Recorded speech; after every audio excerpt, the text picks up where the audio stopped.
আজকে বিটকয়েনের সেটআপটা দেখব এবং বিটকয়েন কেন বাড়লো সেটাকে আমরা বোঝার চেষ্টা করব। তো চলুন স্ক্রিনে চলুন, বেশি সময় নষ্ট না করে আমি সুররঞ্জন গঙ্গোপাধ্যায় আপনাদের সবাইকে স্বাগত জানাচ্ছি। চলুন ভিডিওটা শুরু করি। দেখুন, বিটিসি ডমিন্যান্স যদি আপনারা চার্টে দেখেন, যেটি চার্ট খোলা রয়েছে, তাহলে দেখবেন যে বিটিসি ডমিন্যান্স কেমন বেড়েছে। আগের দিনের লেভেলটা দেখুন, আমরা এখানে লেভেল ড্র করে রেখেছিলাম যে এটি একটি বাধা পেতে পারে। একে যদি ভেঙে উপরের দিকে যায়, তার মানে ক্রিপ্টো মার্কেটে বিটিসির দাদাগিরি কীরকম। তো বিটিসির দাদাগিরি কিন্তু 61% পেরিয়ে গেছে এবং এই যে স্ট্রং ক্যান্ডেলটা দেখছেন, যে বিটিসির মুভমেন্টের জন্য কিন্তু কাজে লেগেছে। এবারে এর সঙ্গে সঙ্গেই আমরা চলে আসুন ডেলি টাইম ফ্রেমে, তাহলে দেখতে পাবেন যে কেন ওই বিটিসির ডমিনেন্সে মার্কেট উপরের দিকে উঠেছে। এবার আপনার কাছে ক্লিয়ার হবে। দেখতে পাচ্ছেন একটা মুভমেন্ট হয়েছে, এটি হচ্ছে বিটকয়েনের যে দাম বেড়েছে তার জন্য দায়ী। দেখুন, আগের দিন বা তার আগের দিন হয়তো আমি বলেছি, আমার মনে নেই কবে বলেছি, সেটা হচ্ছে হিউজ পরিমাণ বিটিসিকে কেনা হচ্ছে কিন্তু হোল্ড করা হচ্ছে, যার জন্য একটা র্যালি কিন্তু আমরা দেখতে পাচ্ছি এবং সেটাকে ব্ল্যাক রক এবং বড় বড় কোম্পানি যে সমস্ত রয়েছে তারা কিন্তু কিনছেন। আমাদের সাদা চোখে যেটুকু আমরা দেখতে পাচ্ছি, যদি আমাদেরকে প্রাইস অ্যাকশন করতে বলেন, তাহলে এই জায়গাটাতে একটা বাধা রয়েছে, আপনারা খুব ক্লিয়ার দেখতে পাচ্ছেন।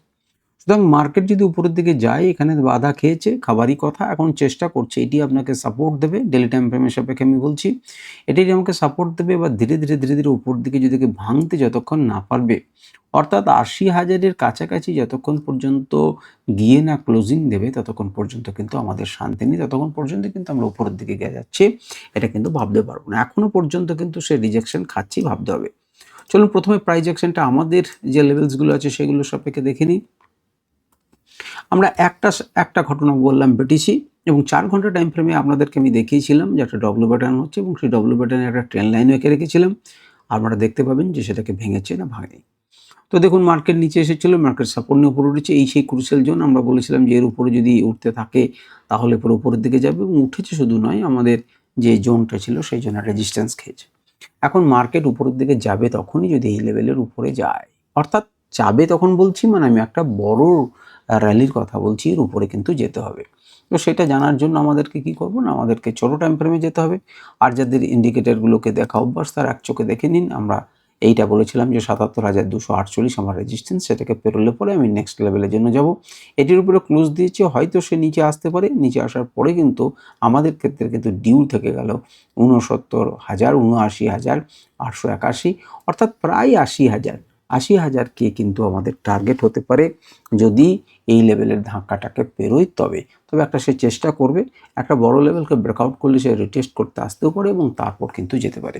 তবে এখানে কিন্তু একটা স্ট্রং রিজেকশন আছে বা স্ট্রং রেজিস্ট্যান্স আছে, সেটা কিন্তু মনে করে রাখবেন।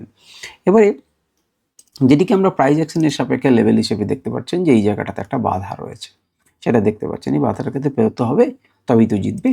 তো ঠিক আছে, চলুন আমরা একটুখানি 4 ঘন্টাতে দেখুন। 4 ঘন্টাতে আশা করি যারা ভিডিও দেখেছেন তারা জানেন যে আমি এই ট্রেন্ড লাইনটাকে ড্র করে রেখেছিলাম, এবং 1 তারিখের যখন বলছিলাম তখন বলছিলাম এখানে কিন্তু আমাদের রেজিস্ট্যান্স, এটাকে পেরোলে পরে উপর দিকে নর্মালি একটা রেজিস্ট্যান্স ফেস করেছে। আমি আপনাদেরকে দেখাবো, যেটা 15 মিনিটের লেভেলস দিয়েছিলাম, সেখান থেকে প্রবাবল রিভার্সাল জোন থেকে মার্কেট ব্যাক করেছে।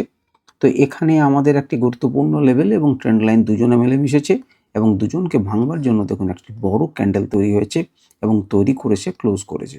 এমনকি আমাদের যে একটি লেভেল, সেই লেভেল পর্যন্ত গিয়েছিল, মনে করেছিল হয়তো জিতে যাব, কিন্তু জিততে পারেনি। মার্কেটকে আবার আসতে হয়েছে, প্রথমে রিটেস্ট করেছে, তাতেও শান্তি হয়নি, আরও জায়গাটাকে রিটেস্ট করেছে এবং তারপর মার্কেট গিয়ে এই গুরুত্বপূর্ণ লেভেলকে ভেঙে তারপরের নেক্সট লেভেলকে দিয়েছে। তাহলে আপনার কাছে আমি প্রাইস অ্যাকশনে সুন্দর করে আপনাদের কাছে রয়েছে, আপনারা যদি চার্টে এগুলোকে লাগান, তাহলে আমার মনে হয় আপনাদের ক্ষেত্রে কিন্তু সেটা ভালোভাবেই কাজ দেবে। আপনারা চার্টে দেখুন, লেভেলসগুলোকে মেনটেন করুন এবং একটা লেভেল থেকে আরেকটা লেভেলে যাবেন। এখন আপনি কি করতে পারেন, এখন এর উপরে না গেলে পরেই, অর্থাৎ 69,000, যেটাকে 80,000 বলছিলাম, সেটা অরিজিনালি 69,200 কি 300, তার উপরে যদি যায় তবেই কিন্তু আপনি আরও উপরের দিকে জার্নি করতে পারেন। স্বাভাবিকভাবেই একটা গুরুত্বপূর্ণ লেভেলকে যখনই ব্রেকআউট করে এবং তারপর রিটেস্ট করেছে, এখানে আবার কেনা উচিত ছিল। তো এখান থেকে মার্কেট এরকম জায়গাতে দাঁড়িয়ে রয়েছে, ধীরে ধীরে ধীরে ধীরে উপর দিকে ওঠার চেষ্টা করুক। কিন্তু আপনি যদি বাঁ দিকে তাকিয়ে দেখেন, বুঝতে হবে যেখানে কিন্তু আমি এর আগেও বলেছি, এখানে কিন্তু অনেক সময় কাটিয়েছে মার্কেট, অনেক 4 ঘন্টার ক্যান্ডেল কাটিয়েছে। সে কিন্তু যে আপনাকে সহজে রাস্তা দিয়ে দেবে তেমনই কিন্তু কিছু ভাবার নয়। সুতরাং এখানে সেই সময় বেশ কিছু সময় কাটাতে পারি। মনে করুন একটা বক্স প্যাটার্নের মতো তৈরি করলো এবং তারপর যদি উপরের দিকে যেতে চাই তাহলে উপরের দিকে ছাড়বেন, কিন্তু উপরেও আবার রিজেকশন লেভেল আছে। সুতরাং এখানে একটা বড় ক্যান্ডেল তৈরি করতে পারে, যে জন্য এখানে বড় ক্যান্ডেলগুলো তৈরি হয়েছিল উপরকে ডোবানোর জন্য, উপরকে ভাঙার জন্য, কিন্তু ভাঙতে পারেনি। সুতরাং সব রকম বিষয় আপনি মাথাতে নিয়ে চলুন। এটা একটা ক্রুশিয়াল, এমন নয় যেখানে একদম ফ্রি জোন, একটা লম্বা লম্বা জার্নি আপনি পেয়ে যাবেন।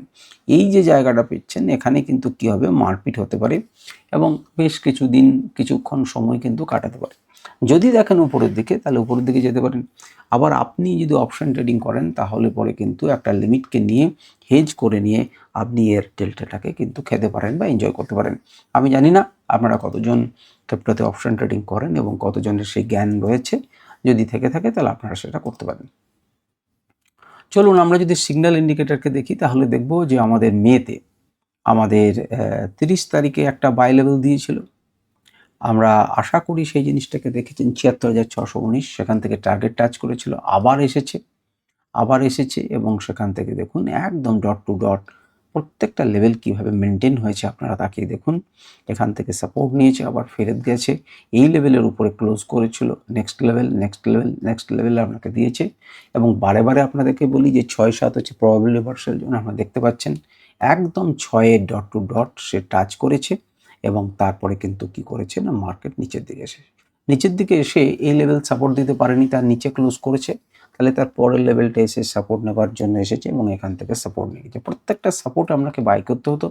এখন মার্কেট যদি এই লেভেলের উপরে না যায়, অর্থাৎ ৭৮,৪৫১র উপরে না ক্লোজ করে, তাহলে আপনি নেক্সট লেভেল ভাবতে পারবেন না। এটাই হচ্ছে বর্তমান সময়ের ডিমান্ড এবং আমাদের প্রাইস অ্যাকশন কিন্তু তাই বলছে। আমরা আরও একটা ইন্ডিকেটারকে দেখতে পারি যার জন্য এখানে সে বাই দিয়েছিল এবং সেক্ষেত্রেও দেখুন ৮ নম্বর টার্গেটকে সে টাচ করেছে। যেটি আপনি ফলো করেন সেটিকে আপনি বিশ্বাস করুন, ৮ নম্বর টার্গেট টাচ করে গেছে। দেখুন ৬-৭ লেভেল থেকে রিভার্সাল জন্য রিভার্স করেছে, ১-২ থেকে সাপোর্ট নিয়ে আবার উপরে গেছে। যদি আপনি একটুখানি আমি বড় করি তাহলে আপনি বিষয়টাকে দেখবেন যে এখনও কিন্তু এটাকে পেরোতে পারছে না। এটাকে পেরিয়ে যদি ছোট্ট করে ক্লোজ দিয়ে দিত তাহলে নেক্সট লেভেলে আমরা আশা করতে পারতাম এবং এর উপর যদি একটা ক্লোজ দেয় তাহলে নেক্সট, এবং তার উপরে ক্লোজ দিলে নেক্সট। এইভাবে কিন্তু আপনি এগিয়ে যেতে পারেন। লেভেলগুলো আপনাকে দিলাম, আপনি সেগুলোকে ট্রেড করতে পারেন। আমি যদি আত্মা ইন্ডিকেটরকে ব্যবহার করি তাহলে এখন জোন কাছাকাছি নেই, সুতরাং আমাদের এখানে নতুন করে কিছু দেখানোর নেই। চলুন 1 ঘন্টা টাইম ফ্রেমে, 1 ঘন্টা টাইম ফ্রেমে আপনি যদি দেখেন কীরকম দেখবেন। আপনাকে কোথায় ছেড়েছিলাম? 1 তারিখে ছেড়েছি। 1 তারিখে ছেড়েছি এবং 1 তারিখে আমরা যখন করি তখন ছিল এটাই এবং আমরা দেখেছি যে মার্কেট নিচের দিকে এসেছে। 15 মিনিটে আমি আপনাকে দেখাবো যে আমি দেখিয়েছিলাম মার্কেট নিচের দিকে আসতে পারে। তো সেটা 15 মিনিট টাইম ফ্রেমে এসেছেও। দেখুন মার্কেট এই জায়গাটার উপরে ক্লোজ করে উপরের দিকে ওঠার চেষ্টা করছে। এই জোনটাতে স্ট্রাগল করছিল। যে মুহূর্তে স্ট্রাগলটা তার বন্ধ হলো, অর্থাৎ ক্লিয়ার কাট ক্লোজ দিল, দেখুন মার্কেট আবার রিটেস্ট করতে এসেছে। এই লেভেলগুলো কেন ইম্পর্টেন্ট লেভেল সেটা আপনারা বুঝতে পারবেন যে দেখুন মার্কেট ক্লোজ করলো, রিটেস্ট করতে এলো, রিটেস্ট করার ফলে সে আপনাকে টার্গেট দিচ্ছে এবং উপরের দিকে যাচ্ছে। সুতরাং এখানেও কিন্তু আপনারা দেখতে পাচ্ছি এবং এখানে যদি আমরা সিগন্যাল ইন্ডিকেটর দেখাই প্রায় অনেকখানি সে উপরের দিকে পৌঁছে গেছে। প্রায় অনেকখানি উপরের দিকে পৌঁছে গেছে। এখানে একজন বড় দাদা রয়েছেন, তার জন্যই কিন্তু তার ফলটা হয়েছে। আপনি দেখুন আমি দাগ দিয়ে দিচ্ছি তাহলে বুঝতে পারবেন। এখানে একজন বড় দাদা রয়েছেন যেখানে একটা তিনি গ্যাপ সৃষ্টি করে মার্কেটকে নিচে এসেছিলেন। তো সেই গ্যাপটা আমার এখানে কি হিসেবে কাজ করেছে? রেজিস্ট্যান্স হিসেবে কাজ করেছে। সেই গ্যাপটা রেজিস্ট্যান্স হিসেবে কাজ করেছে। আপনি যদি গ্যাপ চোখে না ধরতে পারেন আমি আপনাকে বড় করে দেখাচ্ছি। দেখুন 1 ঘন্টা টাইম ফ্রেমে একটা গ্যাপ আপনি দেখতে পাবেন। আমরা অনেকে সেটাগুলোকে ফেয়ার ভ্যালু গ্যাপ, যদিও এটা নয়, কিন্তু লাইভ মার্কেটে এটা একটা গ্যাপ থেকে গেছে। দেখতে পাচ্ছেন একটা গ্যাপ থেকে গেছে। তাহলে এই যে গ্যাপটা রয়েছে বা নিচের দিক থেকে এই যে গ্যাপ রয়েছে, সেই গ্যাপটাতে কারা রয়েছেন? গ্যাপটাতে সেলাররা অবশ্যই রয়েছেন। তীব্র সেলাররা আছেন বলেই তো মার্কেট এখান থেকে একটা গ্যাপ তৈরি করে মার্কেটে এসেছে। তাহলে নিচের দিক থেকে যখন প্রাইস যাবে তখন আপনার সেটা রেজিস্ট্যান্সে পরিণত হবে কি হবে না? অবশ্যই হবে। তাহলে আমি যদি এই ছোট্ট রেঞ্জটাকে আইডেন্টিফাই করে আমি ডট করি তাহলে আপনি তাকিয়ে দেখুন তো, আপনাকে তাকিয়ে দেখুন যে কোনখানে সে ধাক্কা দিয়েছে। একদম সেখানে সে ধাক্কা দিয়েছে এবং ধাক্কা দিয়ে পড়েছে। তো নিচের দিক থেকে আপনাকে নিখুঁত হতে গেলে এই বিষয়গুলো তো জানতে হবে, বুঝতে হবে। তো এটা হয়েছে। এবার যদি আপনি ইন্ডিকেটরগুলোকে ব্যবহার করেন তাহলে আপনি কি দেখবেন, ইন্ডিকেটর যদি ব্যবহার করেন তখন দেখবেন অনেক আগে বাই দিয়েছিল এবং তারপর লম্বা জার্নি সে শুরু করেছে। যেখান থেকে শর্ট সিগন্যাল জেনারেট হয়েছে, এখনও কিন্তু দেখুন শর্টের নিচে মার্কেট ক্লোজ করেনি। শর্ট হচ্ছে ৭৭,১১২। যদিও সিগন্যালটা দিয়েছে, সিগন্যাল দেওয়া মানেই কিন্তু মার্কেট গেছে তা না। ও বলছে যে এবার রেডি হও, তো রেডি হবার ঠিক আগের মুহূর্তে বায়ার্সরা কিন্তু মার্কেটকে তুলে নিয়ে চলে গেছে। লেভেলটা মনে রাখবেন ৭৭,১১২, ৭৭,৭১২। এর নিচে যদি মার্কেট ক্লোজ করে তাহলে আপনি নিচের দিকে ভাবনা চিন্তা করবেন ১ ঘন্টা টাইম ফ্রেমে, আদারওয়াইজ নয়। দেখুন সেল সিগন্যাল জেনারেট করেছেন, কিন্তু এখানে কোনো রকম তার নিচে কিন্তু মার্কেট আসেনি। যদি আসে রেজিস্ট্যান্সে ধাক্কা খেয়ে, তাহলে কিন্তু আমরা নিচের দিকে ভাবনা চিন্তা করতে পারবো। আমরা এখানে একটা জিনিসকে করতেই পারি, সেটা হচ্ছে আমরা একটা ট্রেন্ড লাইনকে এঁকে রাখতে পারি। আপনি মার্কেটে এই লেভেলের উপরে যতক্ষণ না যাবে ততক্ষণ পর্যন্ত বাইংয়ের কোনো কথা ভাববেন না। এই লেভেলের উপরে যাবে তবে কিন্তু বাইংয়ের কথা ভাববেন, আদারওয়াইজ আপনি ভাববেন না। কারণ সেটা হতে পারে ৭৮,৫০০। ৭৮,৫০০-র উপরে যদি ক্লোজ করে তখনই একমাত্র ভাববেন, তাছাড়া ভাববেন না। চলুন এবারে আমরা চলে আসি ১৫ মিনিটে। ১৫ মিনিটে আমি এগুলো দেখানোর আগে আপনাদেরকে দেখাই যে আগের দিন ৯টা ১৫-র সময় যখন ভিডিও করছিলাম তখন মার্কেট কোন জায়গায় ছিল। আপনারা পুরোনো ভিডিওতে যান, তাহলে পড়াটাকে বুঝতে পারবেন। দেখুন মার্কেট এইরকম জায়গাতে ধাক্কা খাচ্ছিল। আমি বলেছিলাম এটা কিন্তু একটা reversal zone, probably reversal zone একটা থেকে থ্রু পাস করেছে, এখান থেকে আসতে পারে।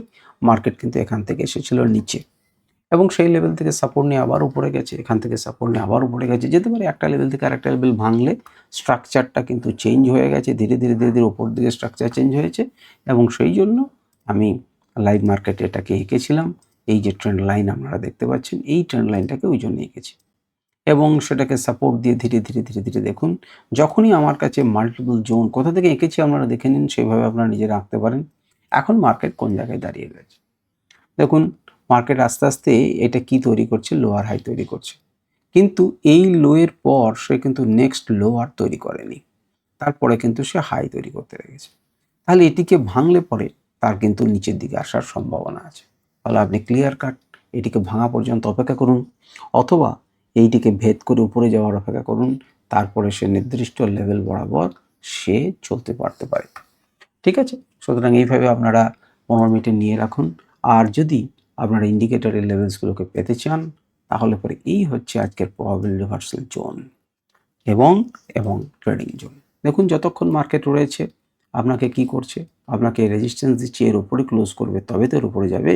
আর এখনও পর্যন্ত গ্রিনের উপরে রয়েছে, গ্রিনের নিচে যেই নেমে যাবে এবং এই লেভেল পর্যন্ত টার্গেট বাঁধা, একে যদি ভাঙে তাহলে পরের লেভেল পর্যন্ত ভাঙা, এইগুলো হচ্ছে সাপোর্ট এবং রেজিস্ট্যান্স ইন্টারডের ক্ষেত্রে।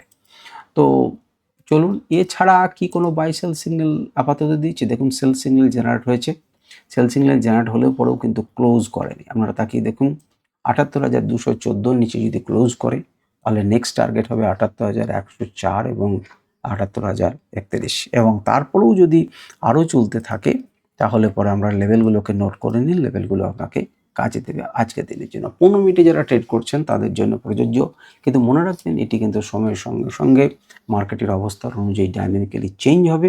তখন কিন্তু আপনার কাছে যদি না থাকে অসুবিধা হবে, কিন্তু এই লেভেলের নিচেই যদি মার্কেটটা থাকে অর্থাৎ ৭৮,২১৪ নিচে যদি থাকে তাহলে এই লেভেলগুলো কাজ করবে। সুতরাং আপনারা নিঃসন্দেহে এগুলোকে নিয়ে রাখতে পারেন, স্ক্রিনশট নিয়ে রাখুন। তো যাই হোক, আজকের ভিডিওর আলোচনা এই পর্যন্তই। আশা করি আমাদের বিটকয়েনের অ্যানালিসিস আপনাদের ভালো লেগেছে। আপনারা কমেন্ট করুন, যদি অন্য কোনো বিষয় জানতে চান তাহলে আমি অবশ্যই চেষ্টা করব আপনাদেরকে সাহায্য করার। নমস্কার, ধন্যবাদ।